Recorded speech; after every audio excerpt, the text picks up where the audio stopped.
Bam, bam, bam, dun, dun.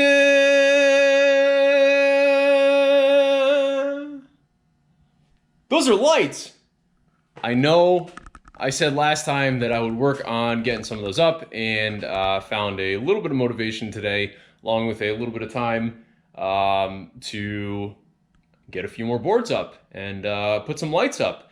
What I found, the T5 integrated bulbs that I purchased that came highly recommended, #1, blah, blah, blah, in shop lighting, they're a little dim. They're supposed to be 2200 lumen output apiece. These guys are supposed to be 3500 lumen output apiece. That, of course, makes 7,000. Those three should make 6,600. Shouldn't be all that different. It's pretty different. Those, of course, don't work half the time, so I guess I'll take 6,600 over 7,000. Who am I kidding? I ordered some more, because if you've ever worked on cars, the two things you can never have enough of are time and light. And I've worked in many a dark shop, and I'm 30 now, and I just don't have it in me to be constantly battling my eyes and doing a lot of this and cell phone lights and whatever. So where we are, got the Rusty Z home, opened the door, car kind of did one of these in the middle. Not great, but I do have some people already interested in some parts. There's actually a lot more there now that I started diving into the car, and seeing what's actually still there. So the steering wheel is in phenomenal shape. It's of course needs some new lacquer, needs a little bit of love. Same with the shift knob, but I mean, just the little knick-knack bits and pieces. The dash has a couple of cracks, but is actually in pretty good shape. Almost the same shape as my car did. So debating on whether I actually try and restore that dash and sell it, or if I just flip it as is to someone who's looking for one and they want to they want to take their chances with it. But anyways, why we're here today? It's not just a couple of boards and lights. It is the floors, part 2 of probably part 4 at this point. I believe I said last video that I was going to try and keep these shorter. I just can't make it happen. So I get into editing, and I don't know if the information is actually valuable to some of you guys who have been doing this for a long time. It probably isn't, but for those who are trying to get into this, I want to cater to those people as well. So I'm going to talk more than I probably should. Again, if you have questions, please feel free to ask them. I'm also thinking about doing an AMA, if any of you people are Redditors, but kind of a live video style. So I've got enough questions compiled that I could probably just make a 10-minute video of me answering those questions. And literally anything. If you have a question about cars, if you have a question about tools, about shop stuff, about any of my experience, anything that I can cater to that's mechanical or even DIY related. But please feel free to drop it in the comments, or shoot me a message, or join the Discord, Instagram, whatever. I'm around and kicking. So anyways, back to part 2 of Fred Flintstone's dream car. Sorry, Fred, we are going to make your dream less of a reality right now. What I have done is finally stopped being lazy and not clean my shop. Got out to the truck and grabbed sheet metal stuff. Right, promised it was out there. Got a little bit of oxidation on it because tonneau cover is not 100% watertight. And then I cut up this nice bathtub box because I'm putting a bathtub in, and I made some templates. So this is the basic shape of the front half of the floor pan. So over the past couple days, I put a lot of thought into how I'm going to go about making these floors.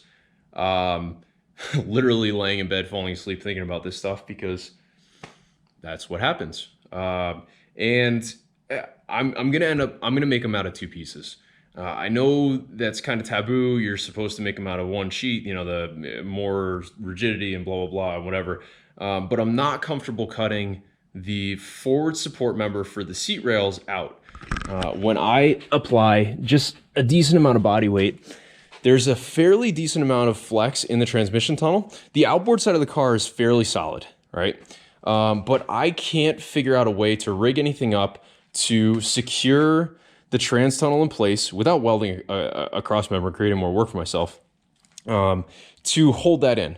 So what I did is I made 2 independent pieces that I am going to lop out of various sheets of sheet metal. I have 4 of these, like 26 by 53 or something like that. These are offcuts from a local steel yard.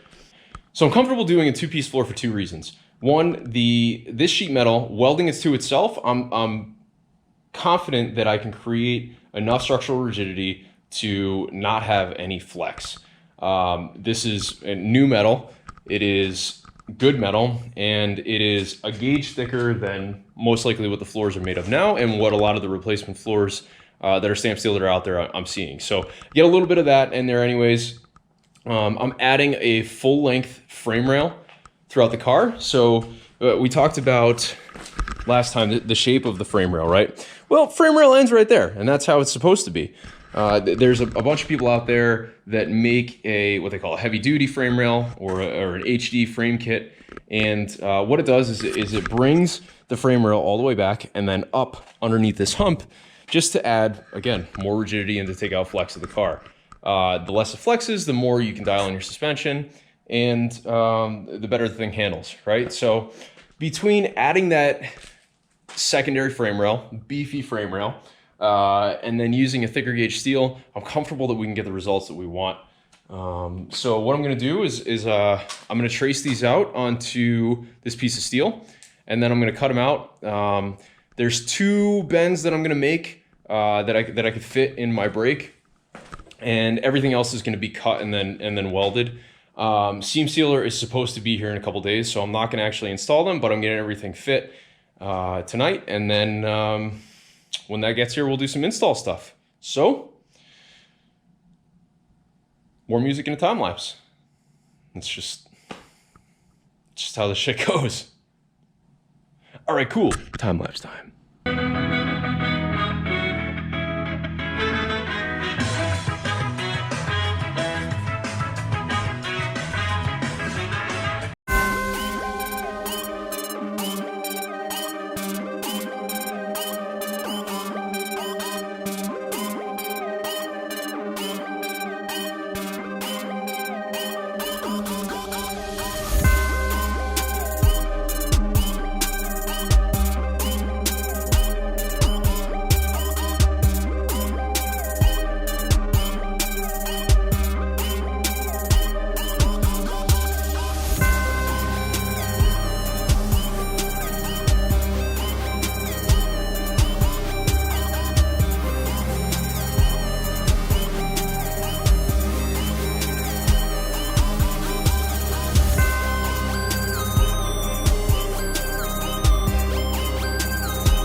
All right. This is the part that people always talk about and nobody shows. I'm frustrated as hell. I templated out these floors to as close as I could get them. And the front, we're getting there. The rear, I just don't have it in me to do any more tonight. I'm trying to make this as tight a fit as possible. because I just don't want it to, I don't want it to move once I get it in there. I want to be one and done. Let's see if I can. This is not the end. I'm just taking a break for tonight. So front's going in fine. I've got an auxiliary piece for the top there that I was gonna weld in because I just don't think I'm gonna be able to replicate that curve. It's maybe Welcome back to week 9 of quarantine. I think 10, maybe 10. No, I think it's 9. Beginning of March, end of May, something like that. Whatever that is. It wrapped up the last half of this video extremely frustrated, which is something that I've noticed a lot of web series car people don't show, or they go a little bit over the top with it, and so it's just it was a culmination of a few different things, along with just being tired, that kind of set me into a downward tailspin. I still have the floor pans fitting-ish. I've got some additional modifications that I need to do. In retrospect, I think that I should have gone with a thinner gauge sheet steel. I should have matched what the factory was from the get-go. The good news is that these things are going to be really solid. So I'm happy there. I stepped away from working on the car for about a week. Partly because I mentioned at the first half of this that I've been feeling like crap, and I don't normally get sick, but when I do get sick, I tend to get very sick, and I actually believed that I had the Rona. So I went and got tested, both antibodies and active viral, and turns out that I don't have the Rona. I'm just 30, and this is what happens when you turn 30. Your body feels like garbage, and apparently it just gets worse as you get older. So buckle up, buckaroos, we're in for a ride. No idea what my hair looks like. I don't think I've shaved in 2 days, so probably got a sick 12-year-old's mustache going on. And we're going to dive back into it. Another things of note. In the week since we've talked, it's gone from like 55 and miserable to shorts and t-shirt weather. So yeah, just living that summer dream. I'm gonna pick back up tonight on finishing fitting out the front half of the floor. I've got an air gap over there that I've got to fill out. Mostly I need to make a cut here and start bending this into place kind of gradually, as this is a compound curve along here. It's not a straight flat. It's going to be probably a lot of massaging with a hammer, and it's probably not going to be as clean as I would have hoped it would, but for all intents and purposes, it's going to be structurally solid, and it should look pretty good. And in the backside here, panel fits in. I need to trim a little bit more around the edges. I need to clean up all the sheet steel. Okay, so in the week that I was away, I was able to get a few things accomplished. I finalized the design for the car, what I'm ultimately going to go with. I also was able to locate some seam sealer. I had a hell of a time getting my online order fulfilled. It just kept getting pushed and pushed and pushed, and I eventually ended up canceling it. I believe that's due to just the ongoing pandemic stuff that's occurring right now, and supply chain shortages. I do want to give some advice when it comes to buying a seam sealer. There's a few things that you want to look for. This product is Loctite PL Max Premium.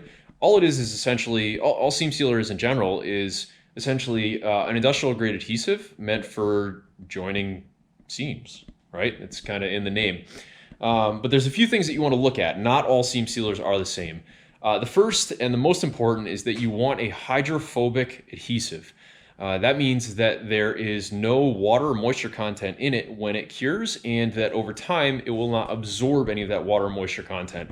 Obviously, that's important for rust. The second is you want it to be 100% solid. There are high fill or large gap adhesives that you'll see on the market advertised, and those typically they have an expanding quality to them, so you get more out of the tube, and you're able to fill larger gaps without having to get all your seams really right. But the downside is that you can trap moisture content in there, and over time if you do get any sort of porosity in there, then it creates a place for moisture to live and thrive and ultimately rust and oxidize things. The third and final thing that you want to look for in a seam sealer is that it is chemically inert when joining carbon steel to carbon steel.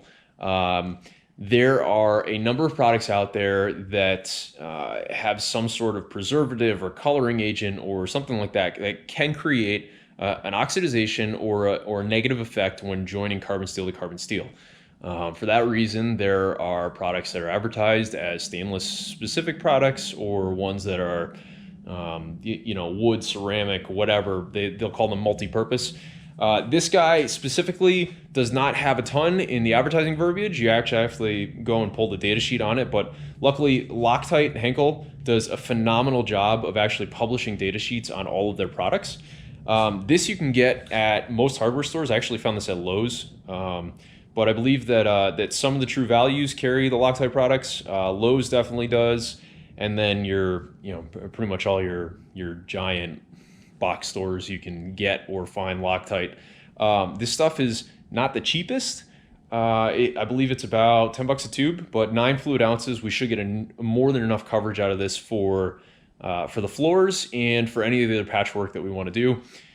It's super important when you're storing it after you're done that you completely airtight seal whatever incision you make into it. The way that I typically do that is by finding a nail that's slightly larger than the opening and shoving it in there. And then I'll wrap it with saran wrap and electrical tape. It's not perfect, but it works. It gets the job done. And that allows you to actually reuse it without having to cut back the nozzle any further or, buying another one. So, anyways, let's hit shit with a hammer.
We've reached the end of my patience, the night, the light, this episode, and some other stuff that I will think of, I'm sure.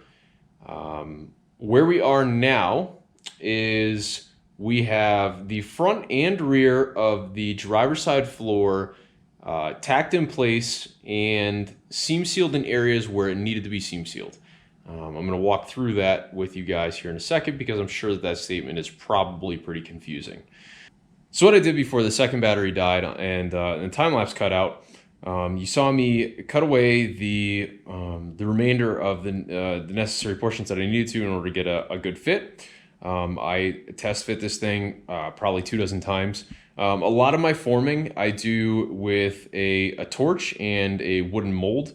I mentioned before there's a lot of compound curves in this, and there's no exact way to fit them without basically cutting everything out and having a factory mold of the floor.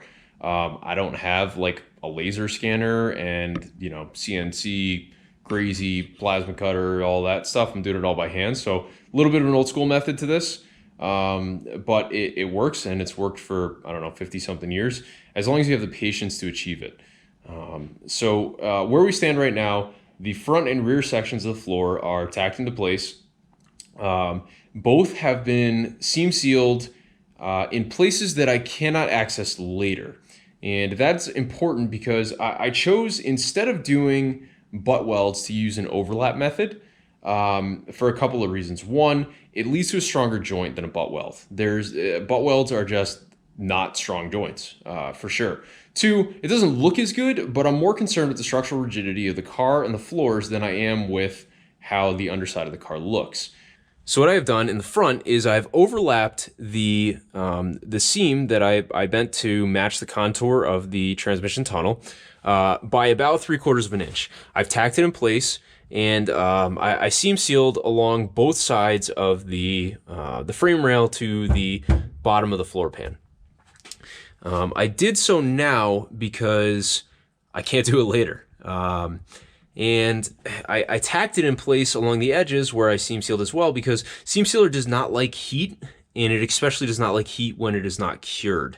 So what I wanted to make sure is that I didn't put a drastic amount of heat into it, that I did just enough to hold it in place so it could fully cure, and then I would go along and stitch weld and really do this thing right? So here's, I believe they're called rosette holes or something like that, but it's basically keyholes along the side where I will eventually spot weld this thing into place. The reason that we have none back here is that this piece of trans tunnel sheet metal is thin, and it extends down underneath. So what I did, I'm not sure if you saw me do this, is I actually bent everything on the bottom probably 1.5 inches a little bit out of the way, so that when I drop this into place, there was no pressure on it.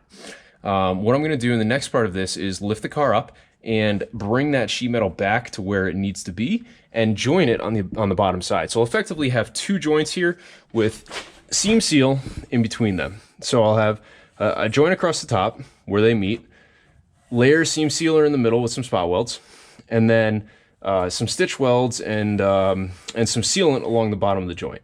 The critical piece of doing things this way is ensuring that when you create that bottom joint, that there is either a drainage tray or a spot for moisture to drain out of, or that you 100% seal it.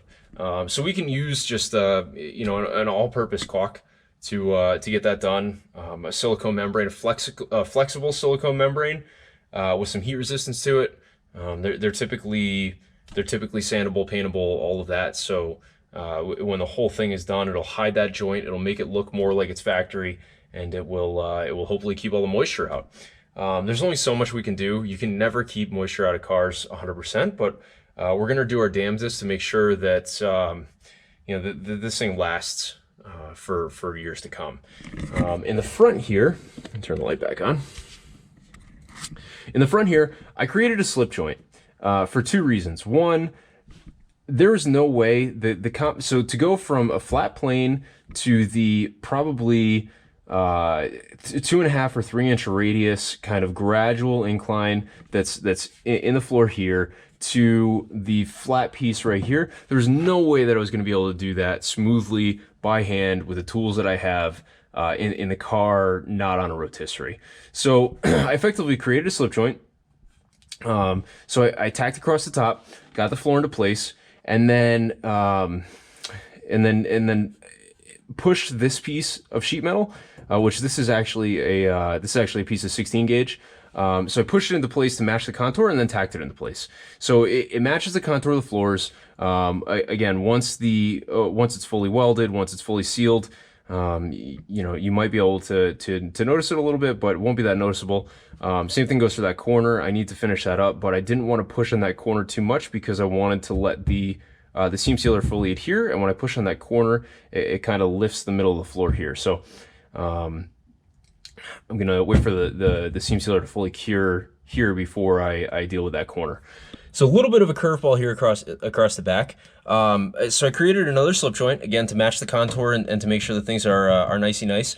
I cut out that reference point that I had below, which is where this gap came from, because I measured twice and then didn't cut to where I actually measured. So I have to add a little bit of patch here, but nothing that's too serious. Everything went together nicey nice here. It matches the contour in the back pretty well. There's some seam sealer underneath. There's seam sealer all along the lip here.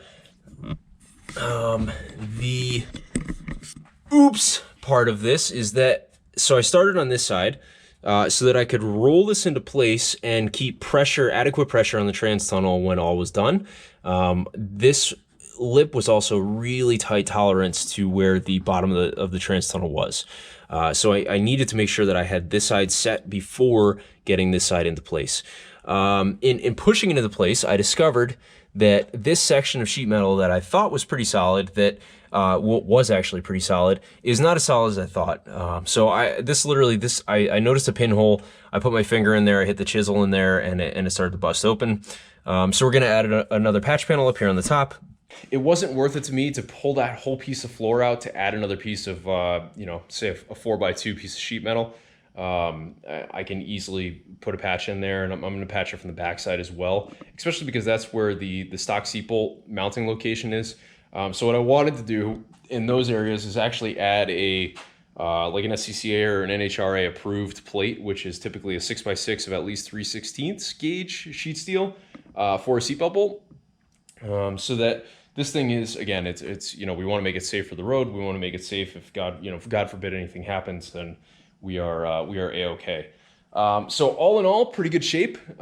Next time around, I'm going to be lifting this thing up in the air, working around my lift, which is conveniently in the way, probably doing something creative to create some extra space there. But I'm going to be bending the trans tunnel and the in the rear downslope on the back hump to meet, create those seam joints that we want, fill them with seam sealer, tack weld the bottoms, and we should be good to go. I am going to sound dent the car again, so majority of my work will be hidden under the sound denting, for better or for worse. Probably for better, because I like things to be great. I am not a perfectionist, and sometimes that just is how it be. So again, thanks for tuning in. I'm too tired to come up with something witty to say. You're just gonna have to deal with my face for like 10 seconds. Just kidding, we can't end that video like that. You will have nightmares. I'm gonna be doing that Q&A on the next video. If you have any last minute questions, anything that you'd like me to address, anything at all, well, not necessarily anything at all, but anything that you might, whatever, anything at all, I'll just filter through things that are absolutely ridiculous. Actually, no, I'll answer everything. Whatever you want to know, throw it in the comments. I'm going to advertise that on Facebook along with the Instagram page, culminated into the most relevant questions that I can find. It could be anything about cars that I've owned in the past. I am going to do a review video, I guess, on the Exoset as well. So to the person that keeps pinging me for that, I got you covered, bro. Other than that, I think that's really it. So I will see you guys next time from a lounge chair answering questions. And thanks for tuning in again and again and again and again and again and again and again. I have become cumbersome to your ears.